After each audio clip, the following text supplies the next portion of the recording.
नमस्कार। और एक और बार आपको बता दें कि अरविंद केजरीवाल ने एक बार फिर माफी मांगी है। उनके कार्यकर्ताओं ने जो झड़प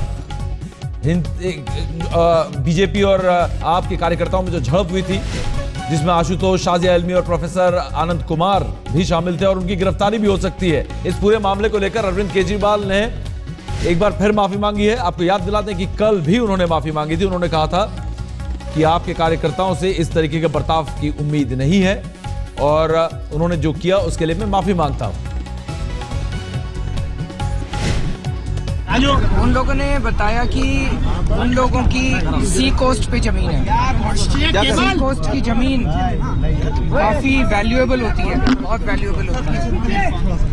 और किसी के पास 20 साल से, 30 साल से, 40 साल से, कई लोग तो 60s में आए थे यहाँ पे, उनके नाम पे जमीनें हैं, ट्रांसफर्ड है, उनके नाम पे जमीनें। अब अचानक 2010 में उनकी जमीनें फ्रीज कर दी गई और उनको कहा गया कि चूंकि आप लोग गुजराती नहीं हैं तो आपको ये जमीनें छोड़नी पड़ेगी। ये लोग हाई कोर्ट गए, हाई कोर्ट में जीत गए। अब अगर हाई कोर्ट में जीत गए तो सरकार अब सुप्रीम कोर्ट में गई है इनके खिलाफ। तो सरकार क्यों चाहती है इनको बेदखल करना? एक ये बहुत बड़ा प्रश्न चिन्ह उठता है कि सरकार क्यों चाहती है इनको बेदखल करना। इसका मतलब सरकार का मकसद ये जमीन किसी भी तरह से लेना है, ऐसा एक मन में आता है कि सुप्रीम कोर्ट जाने की क्या जरूरत थी। हाई कोर्ट का 3 जज बेंच का जजमेंट था, उसको 3 जज का बेंच का जजमेंट सिखों के फेवर में गया था। अब सुप्रीम कोर्ट में सरकार बड़े बड़े वकील कर रही है और ये चाहती है कि ये जमीन सरकार इनसे ले ले। तो जाहिर है कि वो सी कोस्ट की जमीन है, बड़ी वैल्यूएबल है। मैं भी कैलकुलेट कर रहा था, मैंने इनसे पूछा क्या रेट है। कहते हैं जी पहले तो 5 लाख 10 लाख भी एकड़ होता था, अभी तो इस सारे पचड़े की वजह से 2-3 लाख रुपए एकड़ है। तो अगर मैंने कहा कितने लाख एकड़ जमीन इन्वॉल्व है इस पूरे मामले में, कहते रफली 1 लाख एकड़ जमीन इन्वॉल्व है।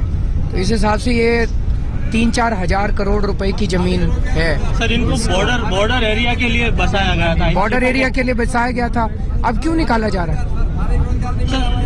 सर, जो एक रोजगार वालों ने आपसे यह बात की, बेरोजगारों ने गुजरात में, वो क्या अभी वो नहीं आया, अभी उससे उनसे बात नहीं हुई। अभी अरविंद जी, जो एक जंतर मंतर का कंसर्ट था उसमें ये कहा जा रहा है कि खर्चा बहुत ज्यादा कम दिखाया गया। कौन सा जंतर मंतर पे?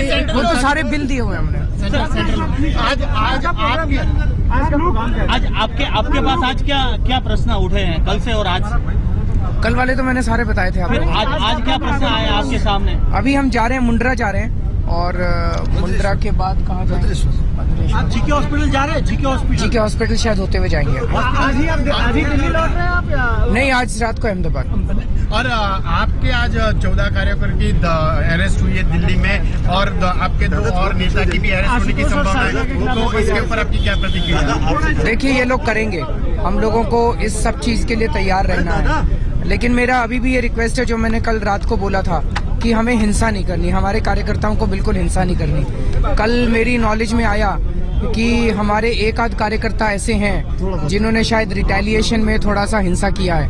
उसके लिए कल भी मैंने माफ़ी मांगा था कि अगर हमारा कोई भी कार्यकर्ता कोई गलत काम करता है तो उसके लिए मैं माफ़ी मांगता हूँ। मैं कार्यकर्ताओं को ये बोलता हूँ कि किसी भी हालत में हाथ नहीं उठाना है और हमें इन सब चीज़ों के लिए तैयार रहना है, क्योंकि हम सच्चाई के रास्ते पे चल रहे हैं। सच्चाई का रास्ता बहुत कठिन है, बहुत कांटों वाला है और किसी भी हालत में हम लोगों को हाथ नहीं उठाना और हर चीज़ के लिए हमें कुर्बानी देने के लिए तैयार है। क्या आपको कॉन्वॉय को लेकर कुछ सूचना दी गई है कि मॉडल कोड ऑफ कंडक्ट के हिसाब से आपका कॉन्वॉय कितना होना चाहिए? आपके उन्होंने बोला था, लेकिन मॉडल कोड ऑफ कंडक्ट तब लगता है जब हमारे कॉन्वॉय के ऊपर आम आदमी पार्टी के पोस्टर या स्टिकर हो या पब्लिसिटी मटेरियल हो।